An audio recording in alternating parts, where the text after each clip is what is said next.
Hello, everyone. I'm Michelle, and I'm a PhD candidate in the Department of Biomedical Informatics at Harvard Medical School. And I am so excited to speak with you all today about deep learning methods for biomedical networks and the challenges and frontiers in the field. So thank you all for being here and for the Broad MIA organizers for this wonderful opportunity. So unsurprisingly, biology is interconnected. Our proteins interact with each other, so they form a network where the nodes are proteins and edges represent some sort of interaction between them. Non-coding RNA interact with each other as well as with proteins. Drugs target proteins and treat diseases, and drugs can interact with each other to enhance efficacy or lead to adverse events, and lots more. So just to drive home this point, the effects of drugs are not limited to the molecules to which they directly bind in the body. Instead, these effects spread throughout biological networks in which they act. So the effect of a drug on a disease is inherently a network phenomenon. Because networks are general language for describing and modeling complex systems, they have enabled us to uncover new biology. For instance, identifying new disease subtypes with distinct patient survival using patient networks, simulating a basic eukaryotic cell to reveal mechanisms of cell growth, drug resistance, and synthetic life, and leveraging cross-domain biomedical knowledge to better understand the effects of drugs and mechanisms of various diseases. So now you may be wondering how. What is it about these networks that allow us to derive these insights? So let's take a look at this really small example. So we have a network of proteins where each node is a protein and each edge represents an interaction between the pair of proteins. We have noticed that proteins in red that are associated with diseases tend to be closer to each other. And because of this, our predicted disease proteins in orange are likely to interact with other disease proteins as well. And this is a long-standing paradigm called the local hypothesis. So what that means is proteins involved in the same disease have an increased tendency to interact with each other. And biologically, this makes sense because mutations in interacting proteins often lead to similar diseases. Of course, with everything else, biological networks come with their own sets of challenges. First, networks involve heterogeneous interactions that span from molecules to whole populations. And the challenge is computationally operationalizing these data to make them amenable to machine learning. Secondly, networks contain data from diverse sources, including experimental readouts, curated annotations, and metadata. And there's basically no single data type that can capture all of the factors necessary to understand a phenomenon such as a disease. So that is something we need to address. And thirdly, networks are noisy due to inherent natural variations and limitations in measurement platforms. So missing data, repeated measurements, and contradictory observations can plague the analysis. Another reason why biomedical networks are challenging is that deep classic learning methods are designed for data with a regular grid-like structure. For example, images have a 2D grid-like structure and sequences have a linear 1D structure.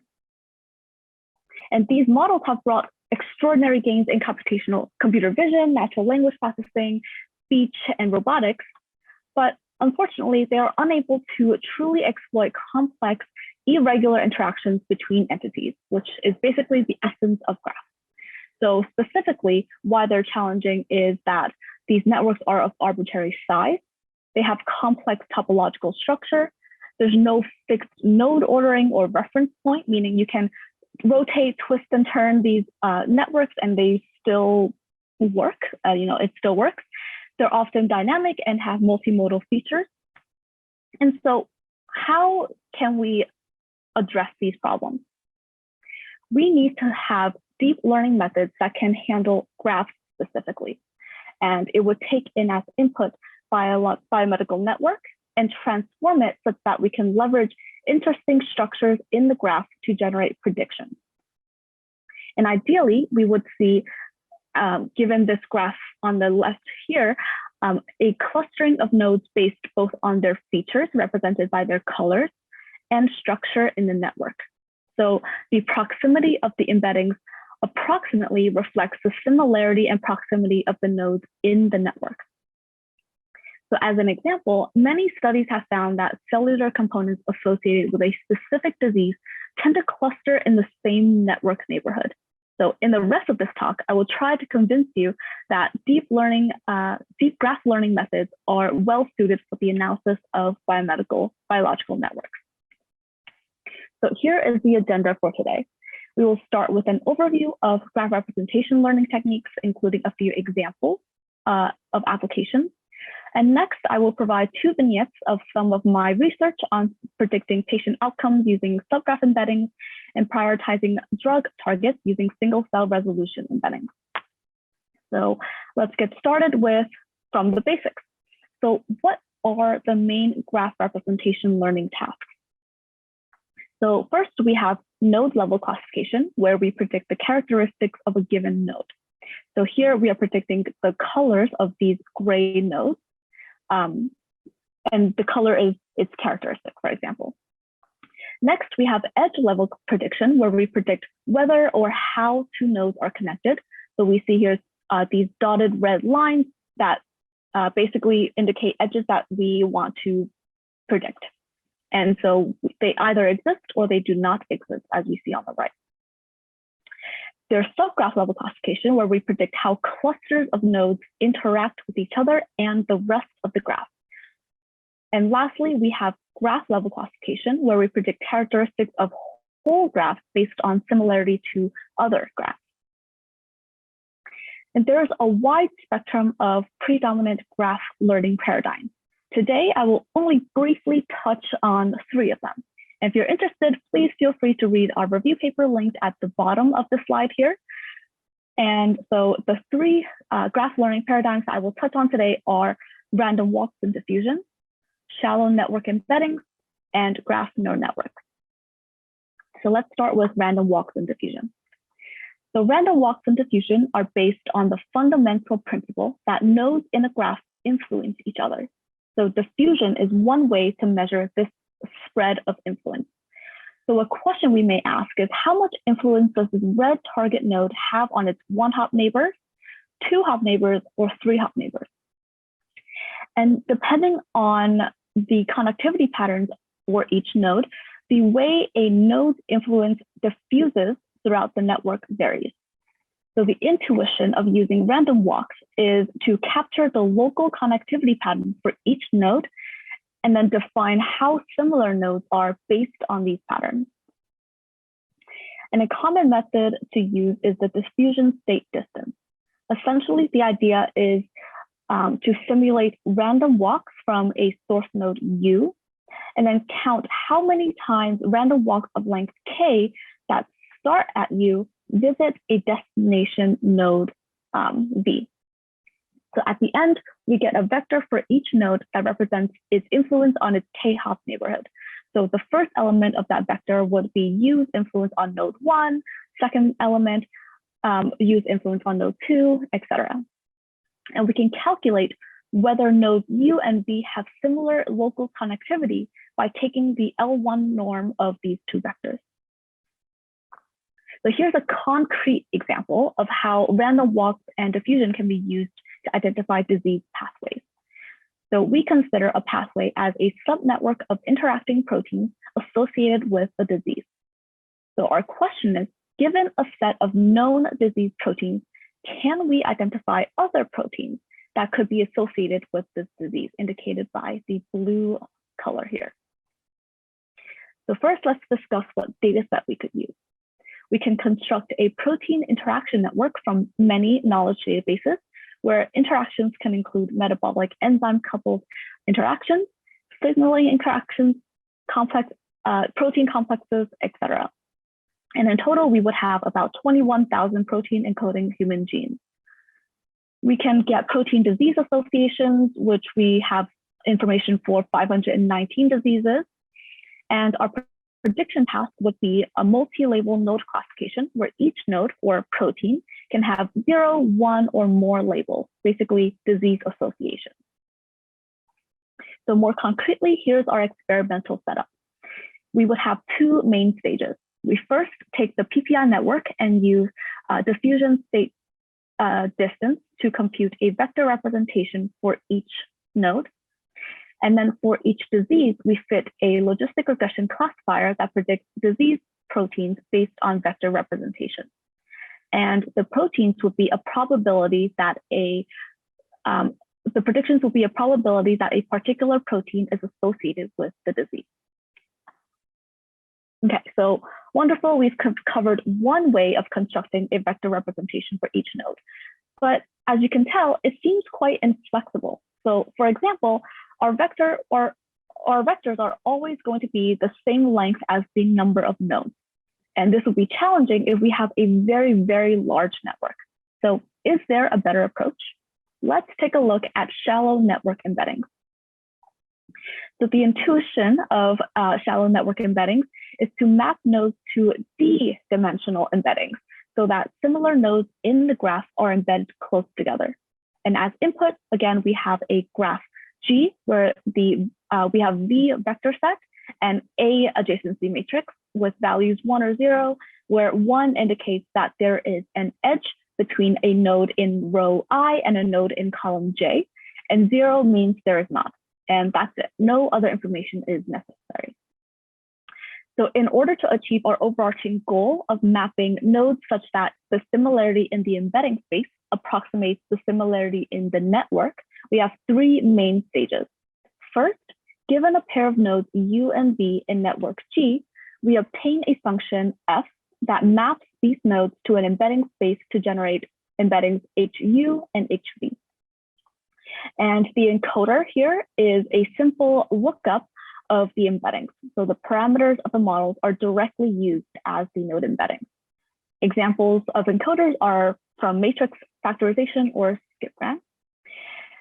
And then we can define network similarity function Fn of U and V and an embedding similarity function Fz of HU and HV. An example of a network similarity function is the shortest path length.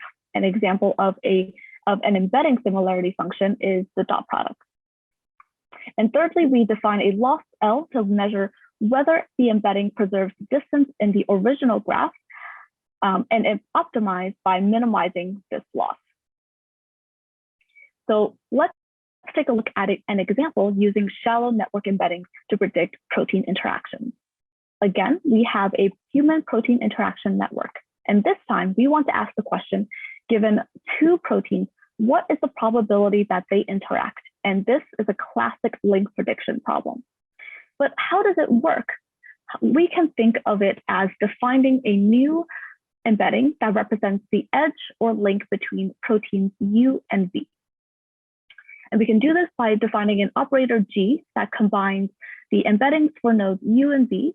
And examples of doing this are taking the average, the Hadamard transformation, the Hadamard transform, or calculating a weighted L1 or L2 distance. So concretely, our experimental setup is as follows. We can first remove a percentage of the edges in our PPI network, and this could be as much as 50%, for example. And we can randomly sample an equal number of node pairs that do not have an edge connecting them. So our test data then consists of intentionally removed edges and edges that actually didn't exist in the original network. So in our training and testing data sets, we can then learn an embedding for every node in the PPI network, the filter PPI network, and then predict a score for every protein pair in the test set based on these embeddings. Okay, so we have now learned about shallow network embeddings, which are generated by a single hidden layer that maps a node to an embedding using some function. And this method is indeed more flexible than random walks and diffusion method that we talked about earlier. However, there's no sharing of parameters between nodes. So we can't generate embeddings for nodes that we have not seen during training. So it's transductive. And the method also does not incorporate node features, but many graphs have features that we can and should leverage. So now let's move on to learn about graph neural networks, one of the more prevalent graph representation learning methods today. So while shallow network embeddings are generated from a single hidden layer of transformation, graph neural networks have multiple layers of nonlinear transform. Currently, most graph neural network models have a somewhat universal architecture in common. So you may have heard them used interchangeably with graph convolutional networks. But before we go into what graph convolutional networks are, let's start with regular convolutional networks. So convolutional networks are typically used on images. The idea here is to use filters to learn its features.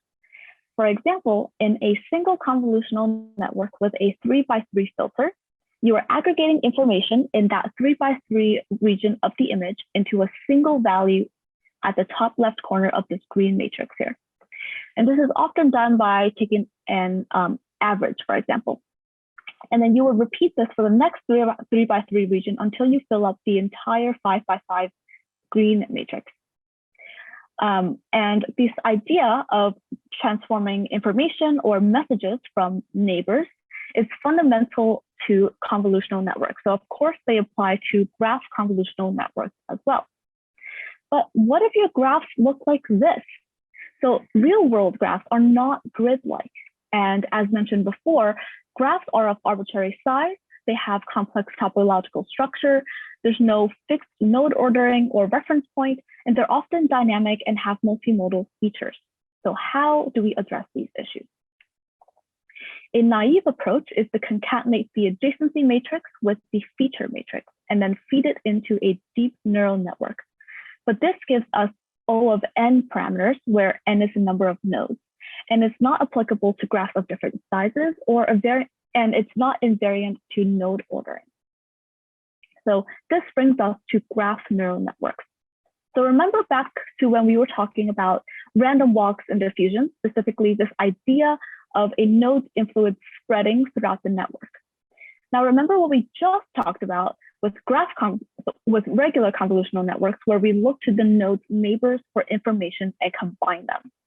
So we're going to combine those two key ideas, and intuitively we are defining each node's neighborhood as a computational graph, and then generating node embeddings based on these local network neighborhoods. So for example, on the left here, we have a target node A that we want to learn the embedding of. So node A has 3 neighbors, B, C, and D. B has neighbors A and C has neighbors A, B, E, and F, and D has neighbors A, and so on. And so this is reflected on the right here, where the boxes are then neural networks. And models can be of arbitrary depth, but here our model is 3 layers. So layer 0 has the node features X, and layer 1 is the next layer that aggregates feature information to the target A's one-hop neighbor. And layer 2 is this final layer that aggregates the aggregated information in layer 1 to our target node A. And now, what are these boxes specifically? What do I mean by aggregating information? How would I do this? A basic neighborhood aggregation approach is simply taking the average of the neighbor's embeddings or feature information. So here's what this looks like mathematically. H0 is the 0th layer, which has the node features. HK is the case layer, and this red box is highlighting taking the average of the neighbor's embeddings from the previous layer, indicated by K minus 1. And so K minus 1 is the previous layer's embeddings. Sigma is the nonlinear activation function, such as value. And finally, Z sub V is the embedding after capital K layers of neighborhood aggregation. And this final embedding can then be fed into any loss function. And then we can run stochastic gradient descent to train the weight parameter in blue. So now let's refine our understanding of graph neural networks through an application. Our task now is to prioritize drug combinations. As I'm sure you're aware, identifying effective and safe combinations is a major computational and experimental challenge. So there are over 13 million possible combinations of 2 drugs and over 20 billion combinations of 3 drugs. To further complicate things, their effects are not necessarily linear or additive, and their side effects are interdependent. And of course, there's no information on drug combinations that have not yet been used in patients. So this is the network we're working with today. We have drug nodes and protein nodes, and edges between proteins indicate some physical interaction, as we've been super familiar with by now. Edges between drugs and proteins indicate drug-target interactions, and edges between drugs indicate some sort of drug interaction. For example, R1 may be indicating gastrointestinal bleeding, for example, if you take the 2 drugs together. So for our network, we can get drug-drug edges from patient data recorded by the FDA. There are lots of databases with drug protein information for the edges and features, such as DrugBank.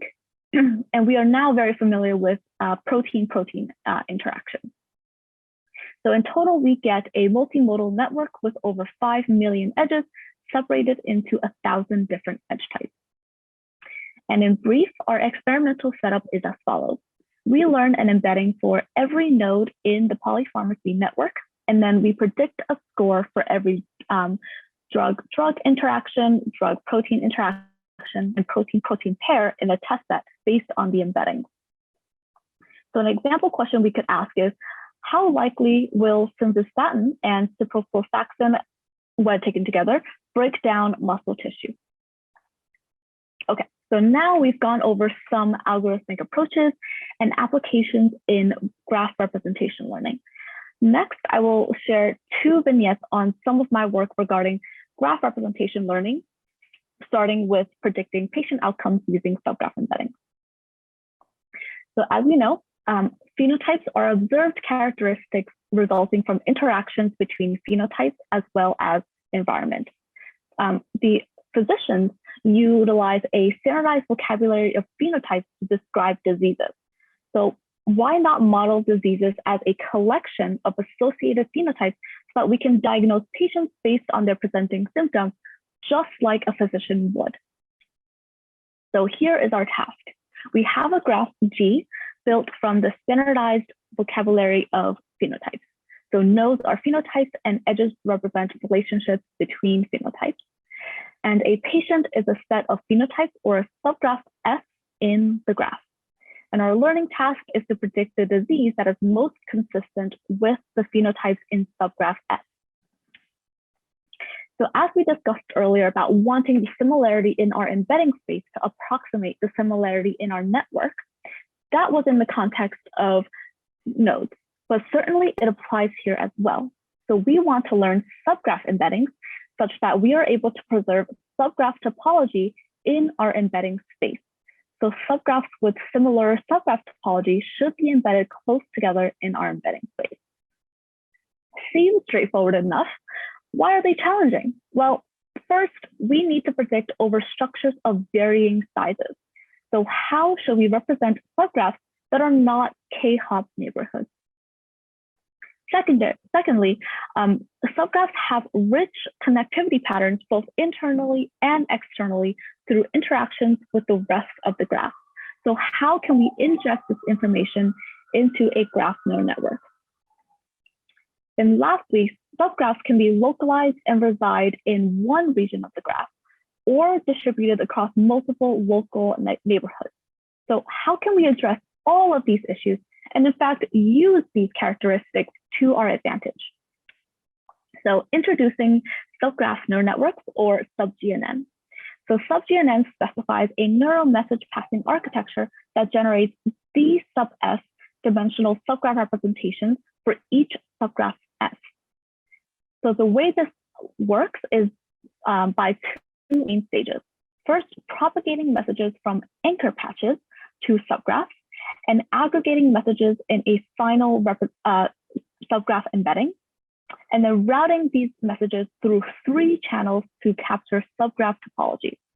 And these channels are neighborhood, structure, and position.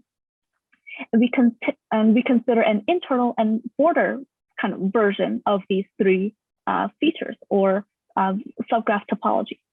So internal position is the distance between components in the subgraph, and border position is the distance between the subgraph and the rest of the graph. Internal neighborhood is the identity of the nodes inside the subgraph, and border neighborhood is the identity of the subgraph border nodes. Internal structure is the internal connectivity of the subgraph, and border structure is the border connectivity of the subgraph. So let's go into more detail about these 2 stages that I discussed. First, the subgraph message passing. So how do we aggregate information from our surroundings in the graph? So we have property X specific messages that propagate anchor patches, so propagate messages from anchor patches to subgraph components. And anchor patches are helper subgraphs that are randomly sampled from G. And we have patches specifically for position, neighborhood, and structure. So we pass property-specific messages from anchor patch A to subgraph S by applying some similarity function between a subgraph component and an anchor patch. And as you may notice, by the subscript here, there's a similarity function. This similarity function is specific to the property X that we are interested in. This is the embedding of the anchor patch. And so we repeat this for all properties that we're interested in for each subgraph component. And then we would have property-specific representations of the subgraph that we can keep updated at each layer. Michelle, we have one quick question just to interrupt. So Fred asked, are the methods shown here applicable to directed graphs or weighted graphs? Yeah, so the examples that I am showing you here are just for undirected and unweighted, but they can definitely be used for directed and weighted graphs. Yeah, great question. Okay, so now that we have these property-specific embeddings, we now route them to property-aware channels, which output embeddings ZX that we then concatenate to produce a final subgraph representation Z subgraph. And as mentioned before, each channel has a similarity function that weights messages exchanged between the patches and the subgraph components. For example, we can define the similarity function of the position channel as a function of the shortest path on the graph between the connected components and the anchor patch. And then we also have sampling functions for the anchor patch and an encoder for the anchor patch that encodes the anchors into embeddings denoted by A sub X. And these functions can be learned or predefined. So to demonstrate that sub-GNN can indeed capture internal and border and position, neighborhood and structure, we constructed 4 synthetic data sets that that correspond with the metric. So that would be density, cut ratio, coordinates, and components. And they test whether the method can capture the internal structure of the subgraph, the border structure of the subgraph, border structure and position, internal and external position. And the labels in these data sets are binned values of each of these metrics. And specifically how we construct these synthetic data sets, we use 2 methods, planting and stapling. So for planting, we basically find nodes that share a similar connectivity pattern as the subgraph that we're trying to attach to the main graph. And then for this stapling method, we take any node in the network and basically add an edge between one of the nodes in the main graph and one of the nodes in the subgraph. And we compare our method against 7 baselines, and we were able to show that sub-GNN can capture well different aspects of subgraph topology. And shown here are micro F1 scores with standard deviations across 10 runs. And we show that sub-GNN outperforms baselines by over 75%, and by the strongest baseline by 17%. And just as an example of the results, graph classification methods perform quite well on density, on the density dataset, which tests for internal structure, and that is as expected, and quite poorly on datasets requiring a notion of position or border connectivity. So wonderful, sub-GNN can capture these three aspects of subgraph topology, but let's take a look at some real-world datasets. I promised you predicting patient outcomes, so here we are. We have two disease datasets for monogenic metabolic diseases and neurological diseases. The base graph here is, as we discussed, human phenotype ontology, or HPO, where the nodes are phenotypes and edges connecting them indicate some hierarchical relationship between a pair of phenotypes. Subgraphs are a set of phenotypes associated with the disease as defined by OrthoNet. So the questions that we are using these data sets to ask are, what is the subcategory of metabolic disease consistent with the phenotype in our subgraph, and similarly, the neurological diseases. And here are our results. By representing these diseases as subgraphs and learning subgraph embeddings for them using sub-GNN, we are able to outperform our baselines. And this is very promising for patient diagnosis and disease classification because it's very intuitive and interpretable. And so that is one of the directions that I'm currently pursuing my PhD in Marinka Zitnik's lab. Michelle, we have a couple more questions related to the anchor patches. Maybe if you could expand on those a little bit. What is their function? Like, why are they needed? How are they chosen?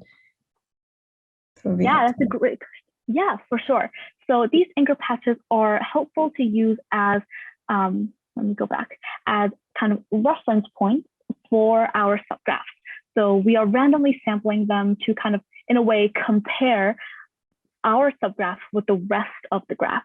So this is a way for us to kind of figure out, kind of in intuitive terms, whether or not this position, the neighborhood here for this subgraph is different from other neighborhoods in the subgraph. So just having a reference point is the reasoning for using anchor patches. And the way that they're chosen right now, they're just kind of randomly sampled throughout the network. So, but of course you can predefine however you want to sample these anchor patches. And was there another? Yeah, I'll invite any of the folks who asked the question in the chat to expand if there's something that remains unclear.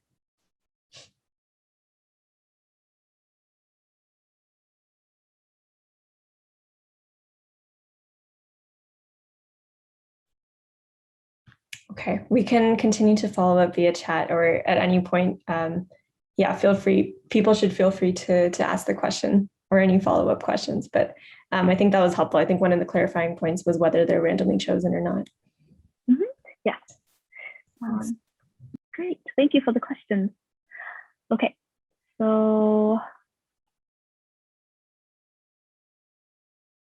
okay. Yeah. So just to wrap up this section, in summary, the key contributions here are a novel neural message passing framework for learning subgraph embeddings, and 8 new datasets covering a diverse collection of downstream tasks for subgraph property prediction. So if you're interested, please feel free to check out the paper and the GitHub and the datasets for more detail. All right, so now we'll move on to my work on prioritizing drug targets using single cell resolution embedding. So as you know, various defining characteristics of a drug depend on cellular and tissue context. For example, tissue-specific targets can improve safety and efficacy. And we know that from many studies and just kind of from clinical knowledge. Protein interaction networks are constructed and validated by experiments in which much of cellular and tissue context is removed.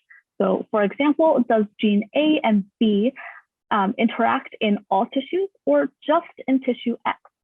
And is this reflected in our protein interaction networks that we've become so familiar with?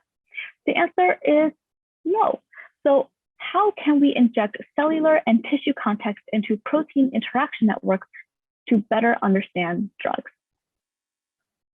And the overarching idea here is to construct cell type specific protein networks from a global protein network using a subset of genes that differentiate cell types from each other. And the three main stages are as follows. We first want to use any single cell RNA-seq analysis pipeline out there, whatever you like, to cluster our single cell RNA, to analyze and cluster our cells. And then we want to select the top K differentially expressed genes in each cluster. So then we can extract the cluster or the cell type, if we annotated them, specific PPI subgraph by taking the subgraph from the global PPI graph network G. And if our S subgraph is not connected, we keep adding down the list differentially expressed genes in that cluster, and we repeat until S is connected. So what do these cell type specific protein networks look like? So we have on the top here 3 pink PPI networks that are cell type specific, and they correspond to a cell type node in green here. Edges between these green cell type nodes are determined by looking at the expression of known ligand receptor pairs in these 2 cell type clusters, and a standard method for that is cell phone DB, or you can use any others that you like.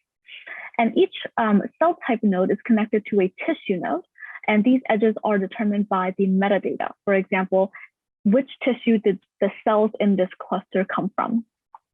And so the edges between these tissues are taken from a tissue hierarchical network, or Branda tissue ontology.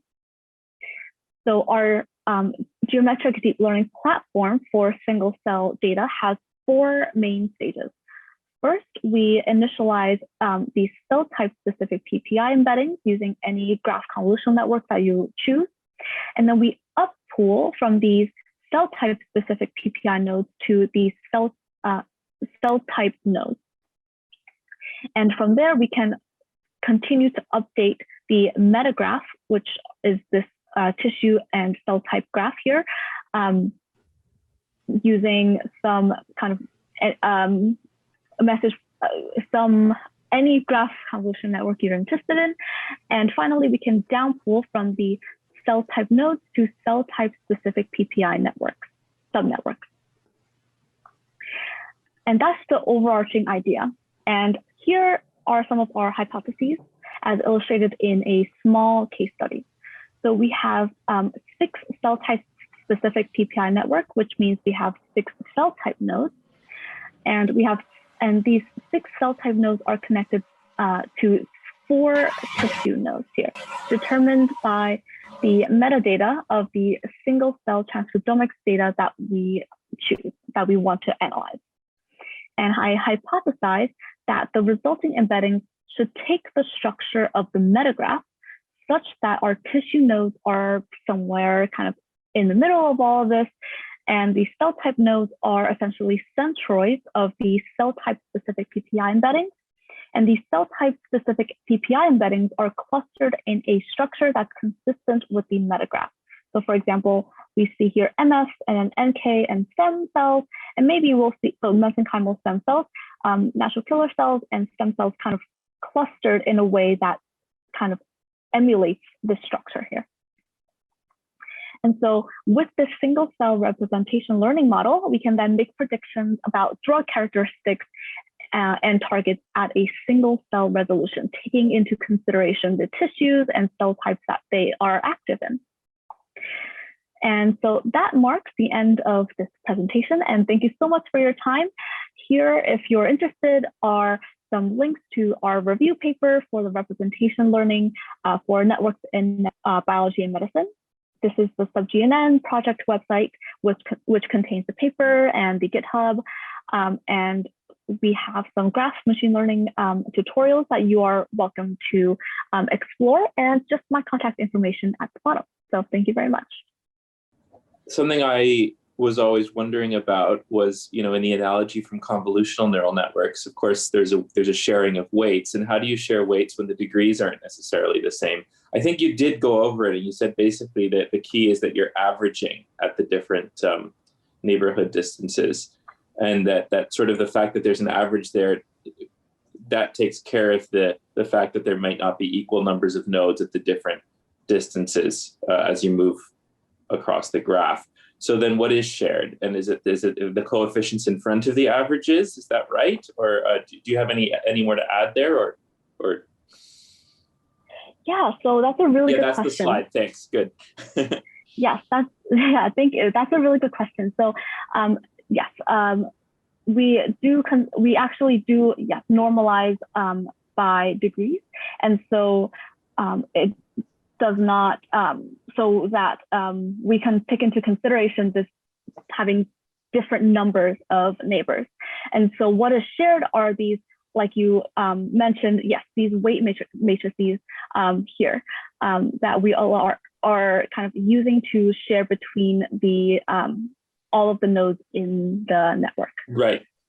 So what's in WK then? Can we unpack this a little bit? Yes. So hello, everyone. This is Marinka. Hi, Marinka. Let me comment this a bit.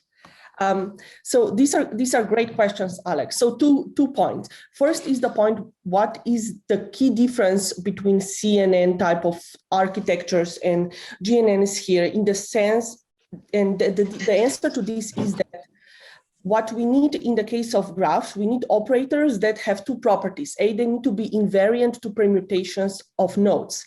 That's why aggregation functions are typically functions that are sums, that are averages, weighted averages, then that becomes graph attention networks, or today transformer-like architectures, or a max pooling, which would be taking element-wise maximum. All those functions are invariant to the ordering of the nodes. That's exactly what we need here, because there is no sense of a node to the left or to the right of the target node to V that we're currently modeling. So that's important point, and that's why any aggregation function in any graph neural architecture is such that it's invariant to the ordering of nodes. And second, it needs to be invariant to the size of your neighborhood, right? Because there is no notion of having 4 or some a priori defined neighbors that each node would have. And so in light of that, any message passing architecture, any GNN architecture you will read about in the papers has aggregation functions that satisfy these two properties. The one that Michelle is showing here has uses the simplest aggregation function you can think of, and that is averaging. Right? Now, going back to the second question, what is now shared across nodes here? So that is fundamentally important question, because it goes to the core of GNNs. How can GNN learn at all? So the way to think about GNNs is the following. Each node in the graph, you think of it as having a separate neural network whose architecture is defined by the neighborhood of that particular node. In the literature, this is referred to as computation graph, and that's also terminology it's being used in some of popular deep learning frameworks as Python geometric. But now if you go back to the slide with the WK, and we can unpack that formula very concretely. Okay, great, thank you, Michelle. So let's look at the second row here. This is the important row. It's an update equation. And so in this update equation, the two trainable parameters is W sub K. That's a weight matrix. It's indexed by K because it is one weight matrix per each layer. And this is the matrix that is used across and shared across all nodes in the graph. So the sharing of weights now happens in the following sense. Every node in the graph has its own neural architecture. But the weights of that architecture are shared across all nodes in the graph. That's how the learning can happen.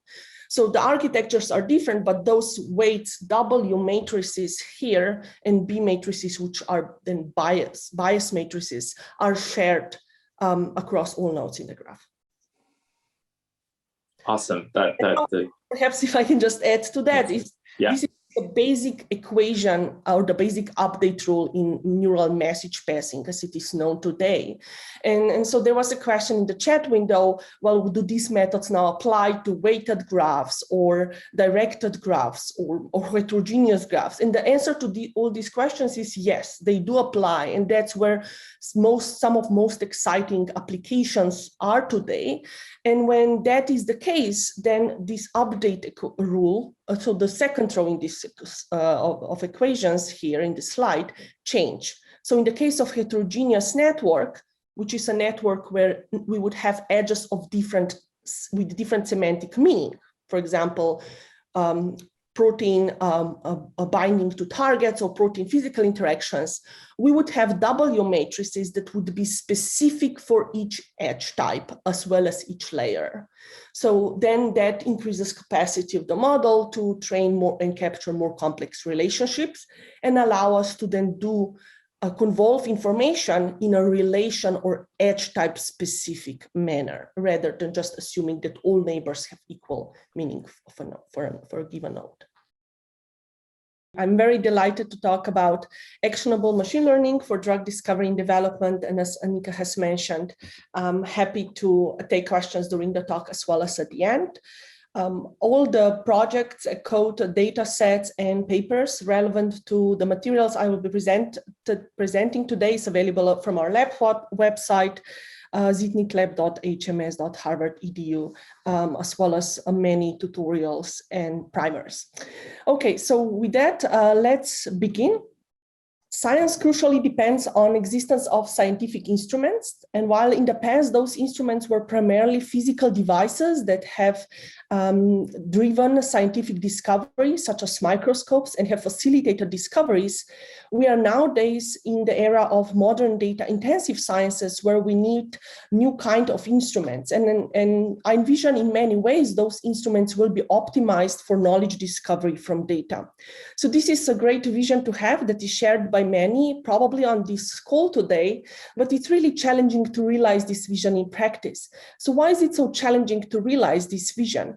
There are two key challenges that I'll be addressing in today's talk that can help us realize the vision to its full potential. So the first is the need that for most phenomena that we are considering in biology and medicine, it is really the case that we need to integrate heterogeneous confounded data that span from molecular size level and scales all the way to the societal scales. There typically is not a single data set that would capture the complexity of the phenomena that we are trying to modeling.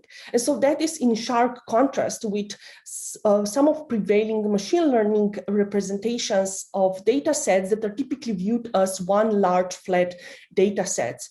Instead, in biology and medicine, we often need to really bring together data from the level of genes to behaviors in order to fully model a particular phenomena and be able to work with data that is not only multi-scale, but heterogeneous in the sense of measuring, containing experimental readouts, curated in annotations and self-reported data, as well as confounded in ways that are hard to model explicitly.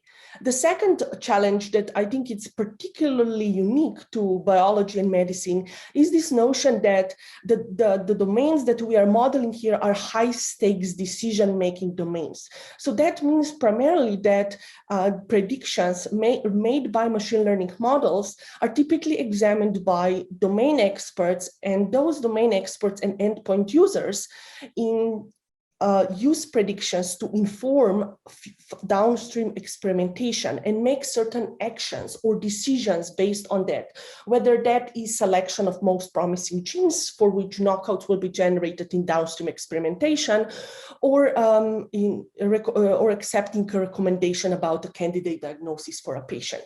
And so because of that, because problems we're tackling are high-stakes decision-making problems, really need methodology that is able to translate predictions into actionable hypotheses. Hypotheses that are not only accurate, but also can be interpreted meaningfully and in a way provide us precise, concrete hypothesis that is testable directly in downstream experiments.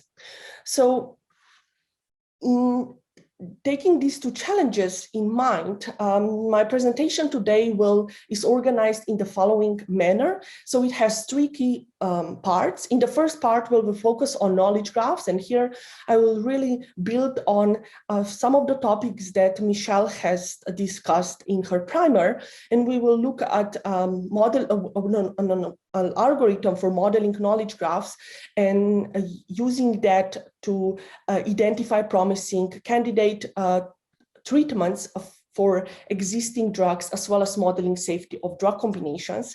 And then we will change our gears and we will focus on the questions of few-shot learning in network biology, where I will outline a new algorithm that we have successfully applied in a variety of different contexts relevant to therapeutics. In particular, I will focus on very hard challenges on how to identify candidate treatments for diseases we have never seen before, for which no good treatments exist yet, how to model high-order drug combinations in development in cases where there are no measurements on the order of those drug combinations, and how to model protein interactions in a completely new species. And so this will be the second part of the talk. And finally, I will conclude with an overview of therapeutics data commons, or TDC, which is our open science data platform with AI and machine learning ready data sets and learning tasks to facilitate algorithmic and scientific advances in the area of therapeutics. So with that in mind, let's start with the first part, which is that on knowledge graphs, and in particular, the first motivating problem for us will be that of drug repurposing and identifying disease treatments. So in this particular case, the problem definition that we care about has the following form. Imagine we have a universe of drugs, and here we will, in this particular case, we'll look at all approved drugs. And then we have a universe of diseases or phenotypes that we would like to develop treatments for. And so with that in mind, the goal here is to develop techniques that can predict what diseases a particular drug or a particular molecule might treat.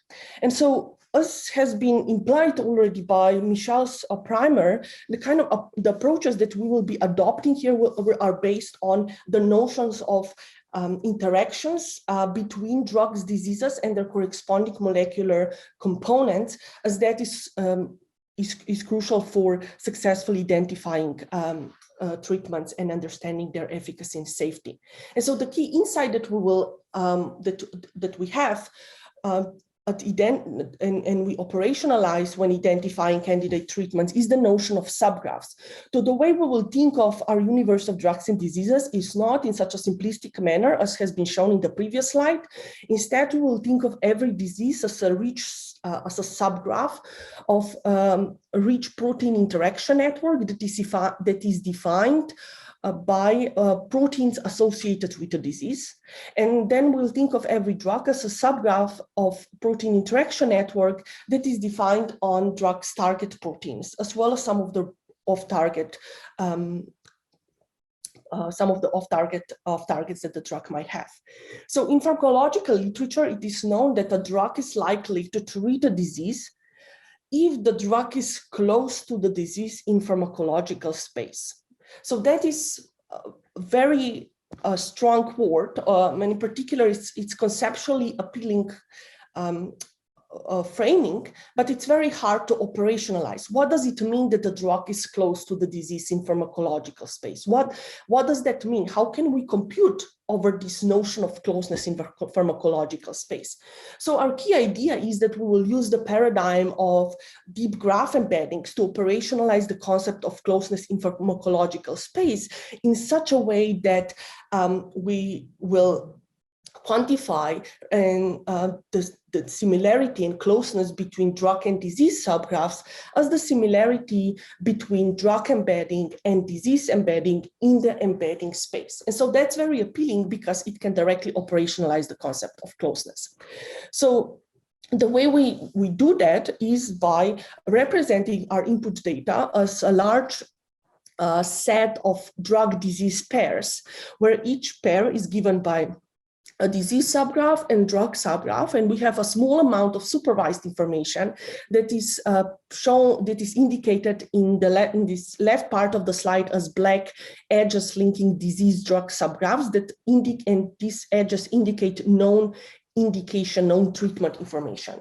So our approach is then to take this set of drug disease pairs, learn embeddings for each disease and drug, and then use those embeddings and measure proximity between embeddings in the embedding space to predict whether a drug should be indicated or contraindicated for a disease. So essentially that means that from a machine learning standpoint, the task that we're solving is that of predicting links or edges between drug and disease subgraphs where those links are indicative of treatment or anti-treatment effects.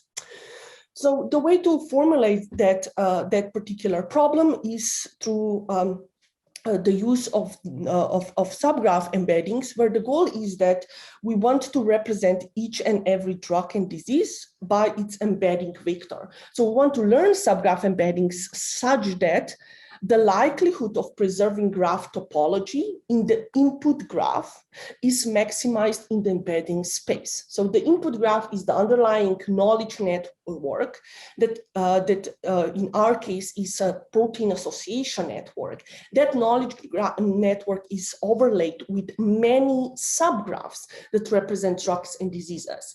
And so now we want to project each and every drug subgraph and represent it with a point in the embedding space on the right part of the slide, such that if we perform linear algebra operations on those embedding vectors in the embedding space, that will reflect topology of the graph. In particular, we care here about topology of those drug disease subgraphs. So when we implement that in practice, we engaged in a variety of different ways to validate and make sense of predictions that these approaches can make in identifying repurposing opportunities. So what I'm showing on this slide is one particular study where we teamed up with a Spark Translational Research Program at Stanford, and that is an international center that has been successfully repurposing drugs for the last 2 decades. So they have shared with us the list of drug disease pairs that have been repurposed as within the Spark International Center over the last 2 decades.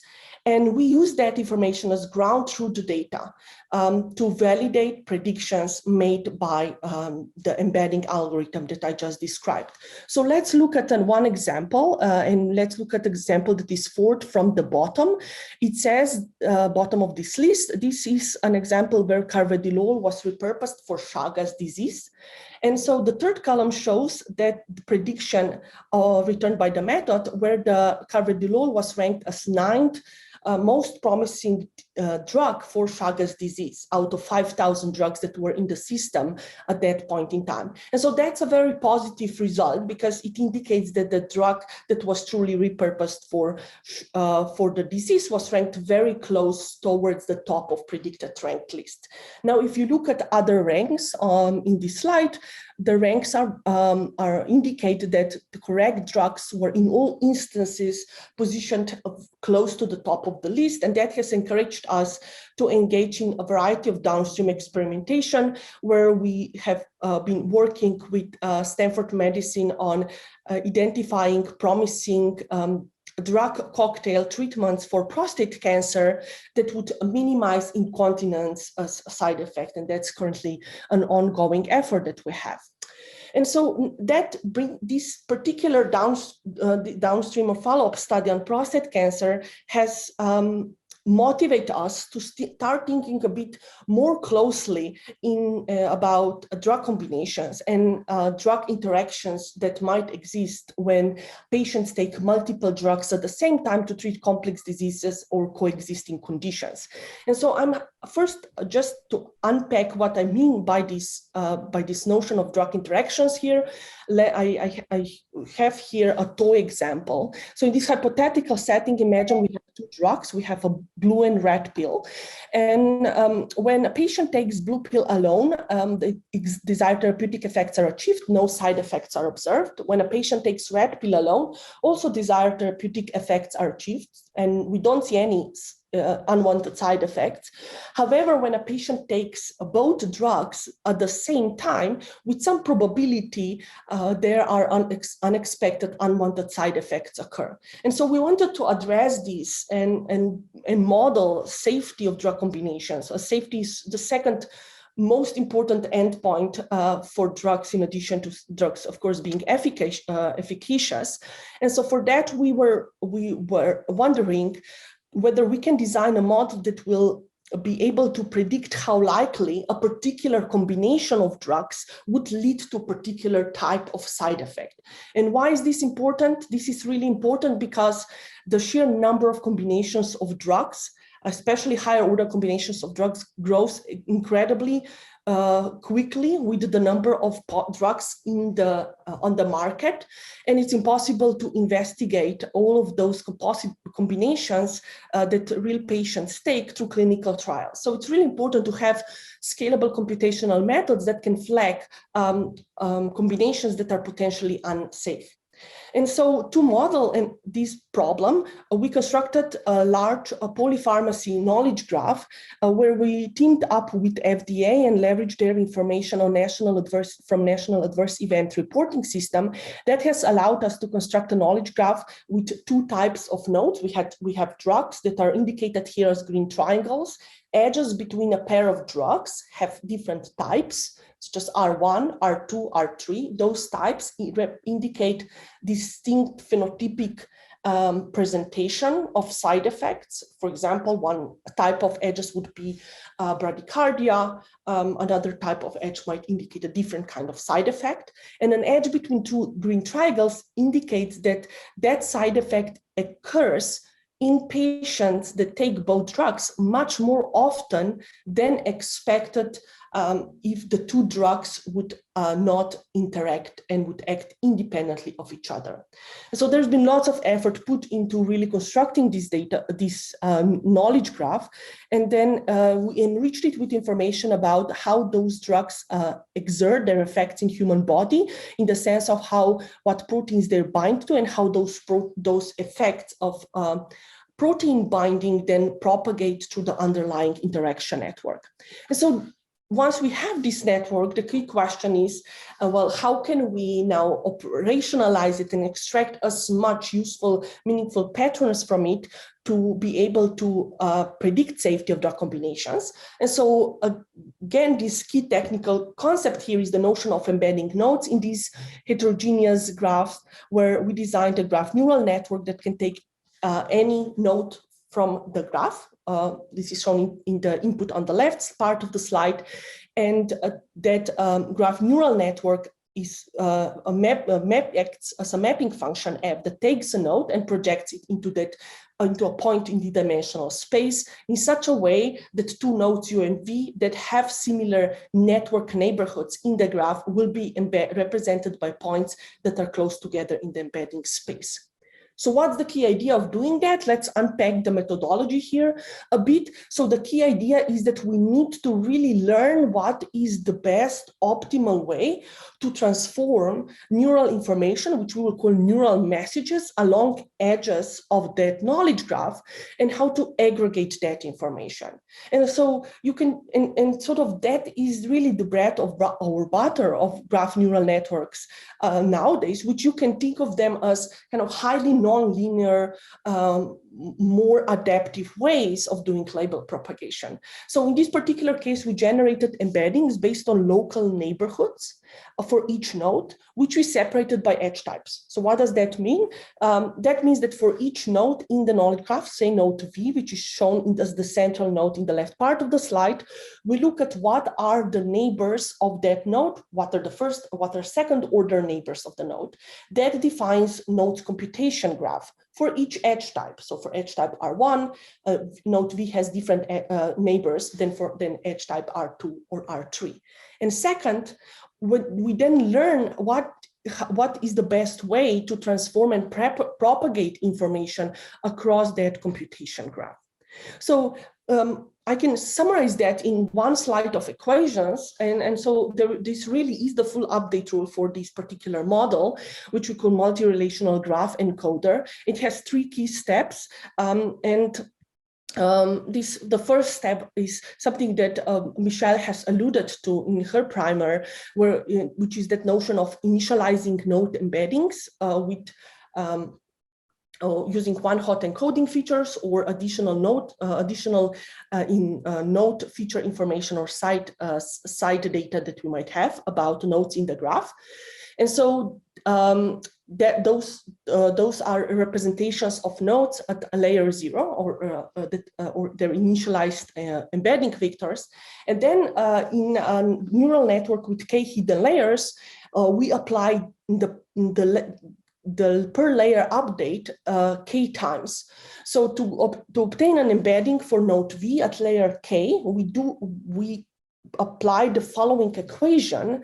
And so this is known as the message updating rule. What we do is for a node to get an embedding for node V at layer k, we look at what are all the neighbors of node V across different types of edges. So for every edge that exists in the knowledge graph, we look at what are neighbors for node V in that edge. And then for a given neighbor U that is neighboring V, we take the current embedding of neighbor U, which is H sub U. It's from layer k-1, it's from previous layer. And we do that for all neighbors of node V in a given edge type. We aggregate that information by the trainable parameter, a weight matrix W sub R, which is a weight matrix specific for a given edge type. It allows us then to aggregate neighborhood information in a relation type specific manner. And of course, the embedding of node V at layer K will also depend on the embedding that the node V had in the previous layer. And all that is combined and passed through a nonlinear activation function here denoted as sigma. And this update is now applied k times. And so the final embedding of a node in the knowledge graph is the embedding that we obtain after k layers of neighborhood aggregation. So this is an outline of a multi-relational graph encoder, which we call Decagon. Once we developed Decagon, we applied it to the polypharmacy knowledge graph and trained it in such a way that it can answer queries of the form such as an example shown here in the slide that says how likely will a pair of drugs, a form of statin and ciprofloxacin, when taken together, break down muscle tissue. That query asked by the endpoint user is transformed in the backend into a query that corresponds to predicting probability of an edge of type breakdown of muscle tissue existing between the two nodes in the graph that represents the drug. So that is really the score, the prediction that the model is making in the backend. And so once we train this model, we conducted a variety of classic machine learning tests that we typically do based on splitting the data into train validation test set and comparing to baselines. And I will not spend much time going into that. I would just like to kind of highlight one particular experiment where we looked at what some of the novel predictions that the model made. And so for that, the approach that we adopted was as follows. We trained Decagon model on all the data generated prior to 2012. So we used data prior to 2012 to construct the polypharmacy knowledge graph and use that knowledge graph to train Decagon model. And so then we asked the model, what are predictions that the model is most confident about? And so here I'm showing top 10 predictions that the model was very confident about. Each prediction comes in the form of a pair of drugs and a side effect that is predicted to be associated with that pair of drugs. Then we ask how many of those predictions have been confirmed and validated after 2012. And so we found that for majority of top predictions that we looked at, direct evidence in literature for existence of predicted polypharmacy side effects that involved the predicted pair of drugs as well as the side effect that the model returned. But then, of course, there were some novel predictions that we were not able to validate through published literature, and so we teamed up with our collaborators at several hospitals in California and here in Boston area to engage in clinical validation of some of these new predictions. And so the way we have done that is through the use of standard and comparison of predictions returned by Decagon model to various drug interaction markers, lab values, and many surrogate measures. And so in several settings, in several clinical settings, then predictions returned by Decagon model were presented to clinicians side by side with existing drug interaction markers, and then and were considered when prescribing drugs. So the results were promising, and this approach, an extension of it is used nowadays for personal graph prediction, where we are looking at predicting drug combinations, taking into account specific patient data, and also design of ultra high order drug combinations, which is a topic that I will return to in the second part of the talk. Okay, so this concludes this first part on knowledge graphs, which built on what Michelle has presented in her primer. And then in the second part of the talk, I will... Sorry, can I ask you a question about this part? Yes, absolutely, go ahead. So there are many ways to measure the distance between two subgraphs in a connected graph, right? And I think, I mean, I'm very interested in this embedding procedure, but I was wondering, have you compared that with other ways to measure the distance? Yes, so Andrea, the question would be, what is the main advantage of having the embeddings versus the standard approach? Yes, so Andrea, this is a wonderful question. And so I highly encourage you to look at the subgraph neural network paper that was motivated by exactly this question that you have asked now. What is the right metric to compare two subgraphs? Should we should we calculate a shortest path length for every pair of nodes across the subgraphs and average that? Or should we use a graph kernel? Or should we use a form of dynamic time warping distance metric? And so it's a challenge to identify what is the right metric to use in a particular problem, and what kind of subgraph topology we want to capture. And so subgraph neural networks and this notion of subgraph embeddings model exactly that. So in the case of learning embeddings for subgraphs, sub-GNNs are state-of-the-art methods, that state-of-the-art approach, that what they can do, they can measure similarity between subgraphs in each of three aspects of subgraph topology, which are all aspects that we are currently thought of as important aspects of graph topology.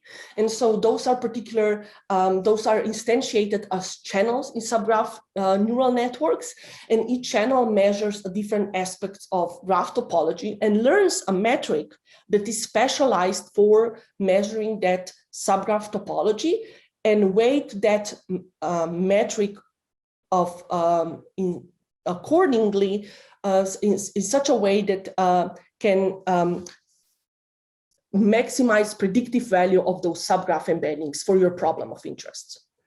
So that means that you don't need to think about what is the right metric to use and whether you should focus more on the structure of subgraphs in the sense of what kind of motifs or network shapes those subgraphs entail, or on the location of subgraphs within the knowledge graph.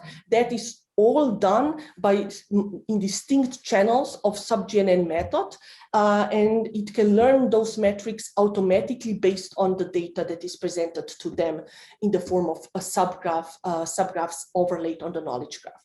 And we compared the method to a variety of baselines based on embeddings, such as graph attention networks, graph level classification embedding methods, and also to more classical techniques for measuring proximity between subgraphs. So if you look at that paper, you will see those comparisons and benchmarking. Okay, if there are no other questions for this first part, let me go, continue. And in the second. Hi, Marinka. Okay. Sorry. Yeah, so sorry. I just want to have an additional question about the drug input. So it seems like the assumption here is the input is from independent drugs.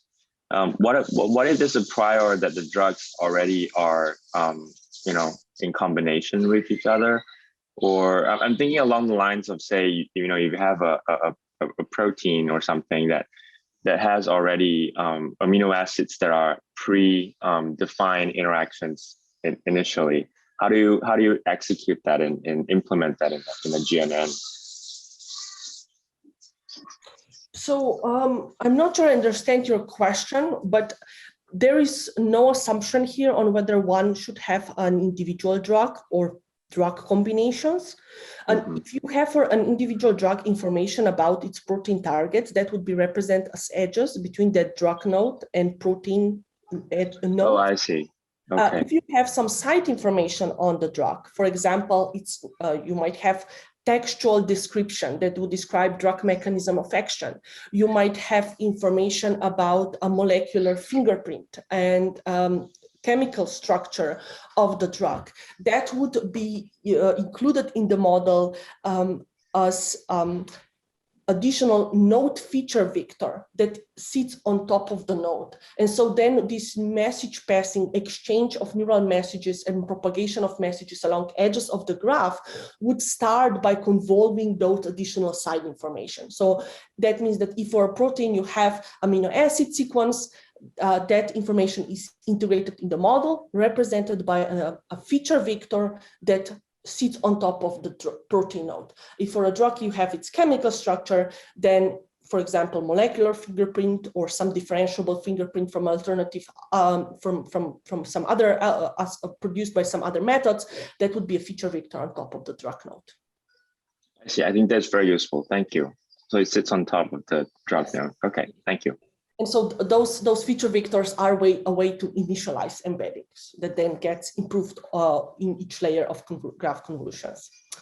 Okay, great. Let me now move to the second part of the talk, which focuses on few-shot learning in network biology. And so this area this particular area, and this is motivated by in many ways by observing that it happens quite often that excellent predictive performance and accuracy that we see in our cross-validation studies of machine learning models does not readily translate to practice when these models are really used for novel biological discovery. And so we were asking ourselves, what is the key challenge that kind of prevents us from realizing the full potential of predictive power of these models for novel biological discovery. And we argue that one of the challenges, and in particular the focus here, is that developing models that can generalize to new phenomena, that are very different than what has been seen in the training set used to train machine learning models, is typically very hard. And prevailing machine learning methods require abundant label information. So if prevailing methods can identify quite successfully promising therapeutic opportunities, but in order to be able to do so, they need many examples of successful treatments already to train the model. The problem, however, is that in some of the problems at frontier of science and biology, these labeled examples are very scarce. And so some examples include modeling novel drugs in development for which there is no labeled information available, modeling emerging pathogens or diseases that are very new or very rare and very little data is available about them, or diagnosing patients that are otherwise very hard to diagnose because their genetic and phenotypic makeup does not necessarily make sense in the context of existing biomedical knowledge, and those patients might have some novel genetic disorders. So that's it.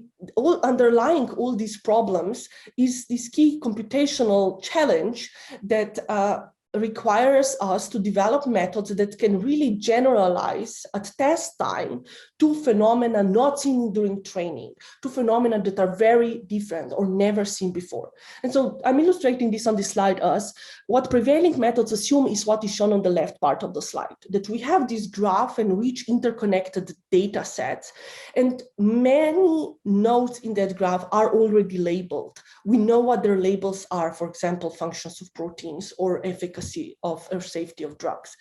But that is the setting that is assumed by prevailing methods. What really happens in real world is that we have these vast spaces of dark matter that we really want to uncover, but it's quite challenging because very little label information is available. So in machine learning language, the question that arises is the question of how to design powerful meta learners for such settings where very little label information is available. So I have one slide on background information here about meta learning in particular, just to unpack what I mean by that for those that are not familiar with the terminology. So the key concept that we will meet here is the notion of few-shot learning. Few-shot learning formally is an instantiation of meta-learning in the field of supervised learning. Let me explain that in the case of image classification. Imagine that we are tasked with the problem of taking an image data set and then identifying what kind of animal is in that image. And the problem is that we have very few examples of labeled images. So here is not the case that we have thousands and thousands of cat images, just imagine we would just have a few of them. So what few-shot learning stands for, it stands for this setting where we have just a few shots, just a few labeled examples available for training for each class.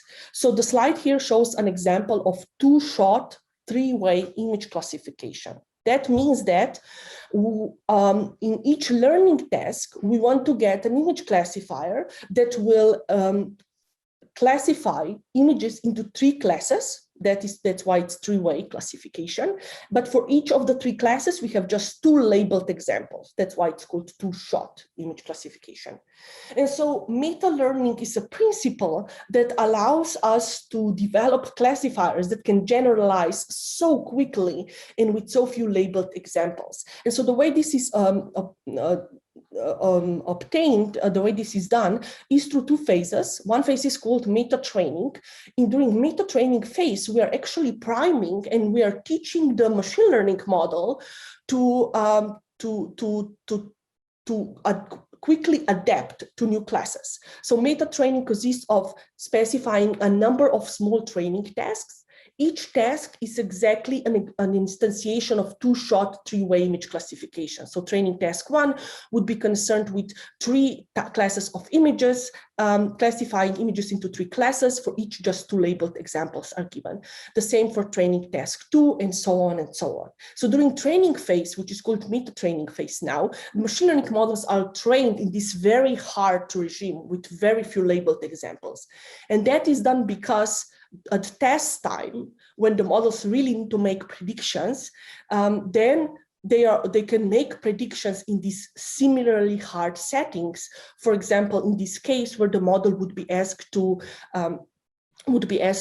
classify images into 3 classes and build a duck versus dolphin versus chicken classifier, having only 2 labeled examples, two labeled images for ducks, dolphins, and chickens. And so few-shot learning makes this possible, and meta-learning is the area in machine learning research that is concerned with this particular challenge. So this is the background information. Now let's return back to our talk and discussion today. So our goal here is to develop meta-learning algorithms that can make predictions in a new graph or for completely new labels, having only a handful of labels available for training the model.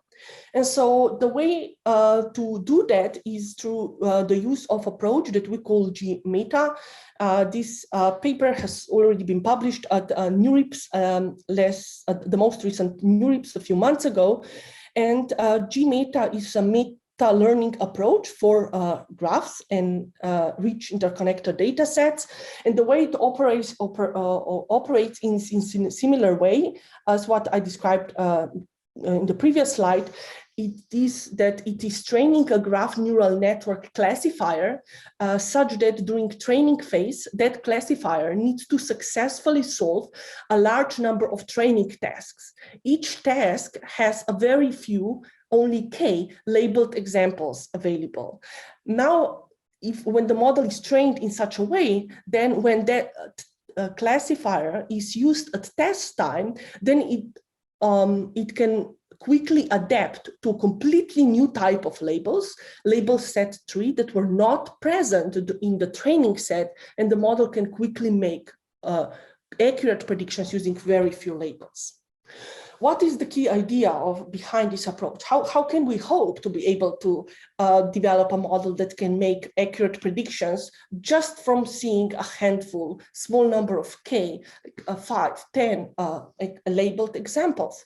So the key idea here goes back to subgraphs, which are now used for completely different way than what we have discussed in the first part of the talk. So the key idea is to use local subgraphs and define a so-called subgraph signature function for each task that needs to be solved. And then that subgraph signature functions are used to measure similarity between learning tasks, so that that similarity is used when the model is asked to generalize and make predictions for a new task by being able to relate that new task to those tasks that were seen in the meta training phase. What is the value of subgraphs here? The value of subgraphs is the following. You can think of 2 sources of predictive information that is leveraged in graph machine learning. So why graph machine learning works is because of 2 key concepts. First one is label propagation. It has been shown over and over again that nodes with the same label tend to be nearby, close to each other in the graph. That's why label propagation is successful.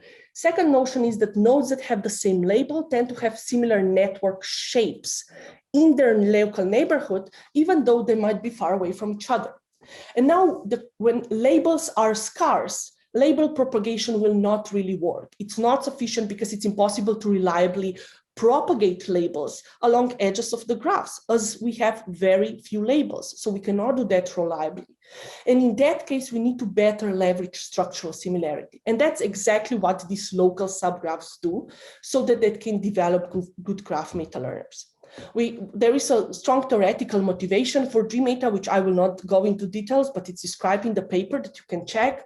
And it shows that by using local subgraphs to learn subgraph signature functions, GMeta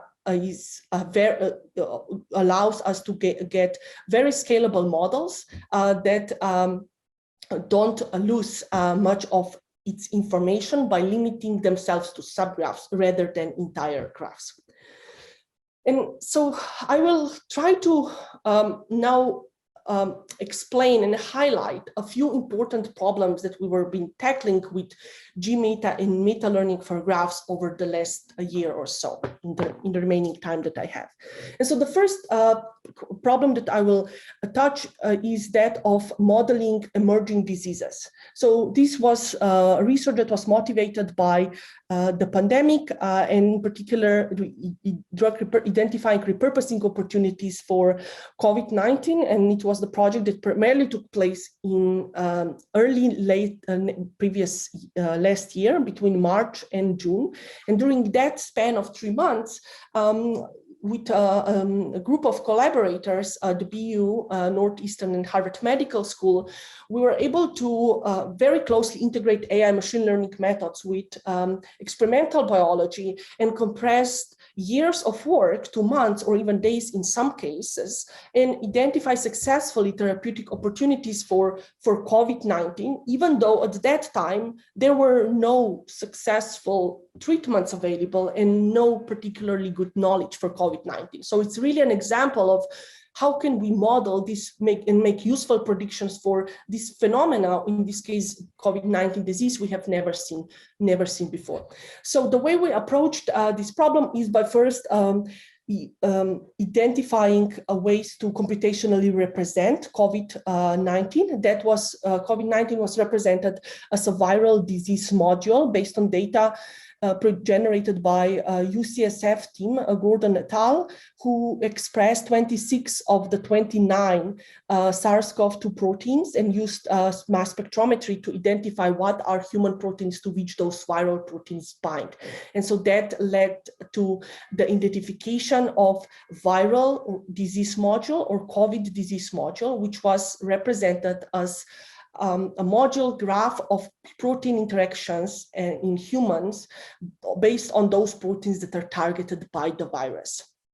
So that's how COVID-19 was represented. And that was now a new disease for us in our universe of diseases and drugs that we had. And for that disease, we asked our meta-learning GMeta model to identify what might be promising drugs that would have therapeutic effect on COVID-19 patients.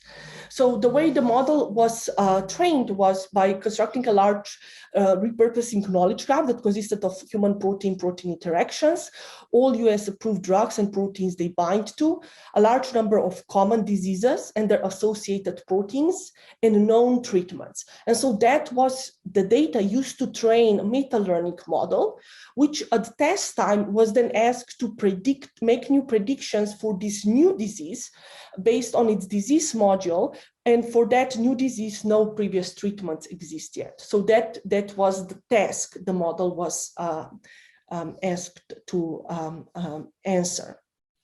And so the graph neural network model has learned and generated an embedding space where every drug and disease was represented by a point in that space, including COVID-19. And so that allows us then to look at what are drugs that are in close vicinity of COVID-19 disease module in the embedding space.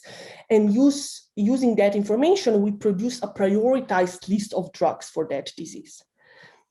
We initially engaged in empirical validation of predictions returned by a variety of different network-based models.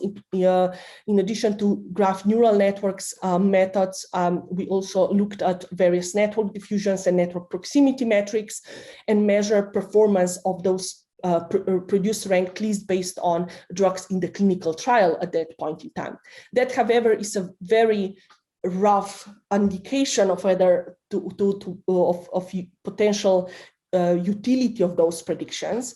And so shortly after, we engaged with the National Emerging Infectious Disease Laboratories, the BU, and there our partners have looked at some of the top-ranked drugs that were close to the top of prediction lists. And they have took those 918 compounds and they screened them for efficacy against SARS-CoV-2, first in Vero E6 African monkey cells and then in human cells. That has led to 77 drugs that had strong effect. They were, in terms of being active, over a broad range of concentrations. And importantly here for this audience today is that it is an order of magnitude better hit rate among top 10 drugs, the top 100 drugs, than what would be possible by prior work or just brute force experimentation on top 100 drugs. So if one would really look at prioritized list returned by these methods that I outlined, then one can expect an order of magnitude better hit rate than what's possible with alternative approaches. Now, what was important for me in particular is in being engaged and in such intense way with experimental biologists and virologists and clinical researchers over a short period of time is that there are really several gaps in machine learning research that we need to fill in order to make these methods really useful for routine biological discovery. And so two key takeaway messages are that first, generalizing to new disease is still very hard. And often when we see machine learning models published in literature and reporting astounding accuracies, very often those accuracies are confounded by the fact that the diseases in test sets on which models were evaluated tend to be very similar to those diseases that the model was trained on. And so that really does not measure utility of those methods for problems at the frontier of science, where we really need these algorithmic methods to quickly inform decision-making. Second important takeaway message is that endpoint users, in our case, domain experts, need to be able to interact with machine learning models and provide feedback for machine learning models in some meaningful way in order if we really want to deploy this model successfully. So we started thinking quite deeply about that and developed a number of ways for scientists to engage with machine learning models, to enable them to ask what-if questions through causal inference, to receive predictions that can be interpreted meaningfully, and then visualizing those predictions through user interfaces.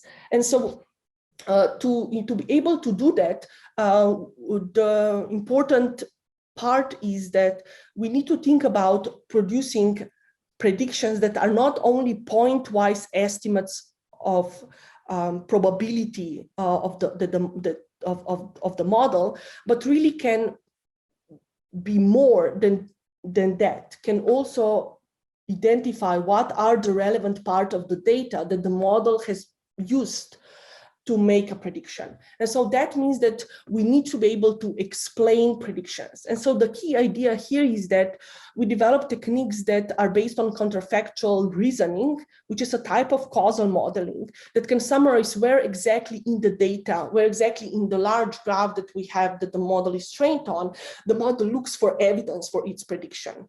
And it can find, the model can find a small subgraph that is most influential for the prediction made by the model. And that is something we call as explanation of prediction. So let me just show a few examples. So in one case where a domain expert was asking whether a form of statin will treat hyperlipidemia and what is candidate disease treatment mechanism, then our explainability algorithms return these rich subgraphs that are part of the knowledge graphs on which machine learning models were trained. And those subgraphs are small, localized, compact data representations that, according to the model, are causal explanations for predictions made by the model. And so domain experts can now engage with those explanations, make sense of them, and also gain trust into models' predictions. And so when using some of these methods for the problem of drug repurposing in COVID-19, we looked at what are explanations that can provide insight into those 77 drugs that were experimentally verified in the lab. So what we found is that 76 out of 77 drugs that successfully reduced viral infections were actually drugs that do not bind to proteins targeted by SARS-CoV-2. Instead, those drugs rely on some network-based actions that were operating by targeting proteins in the interactome that did not directly interact with viral proteins, but were 1 or 2 hops away from them.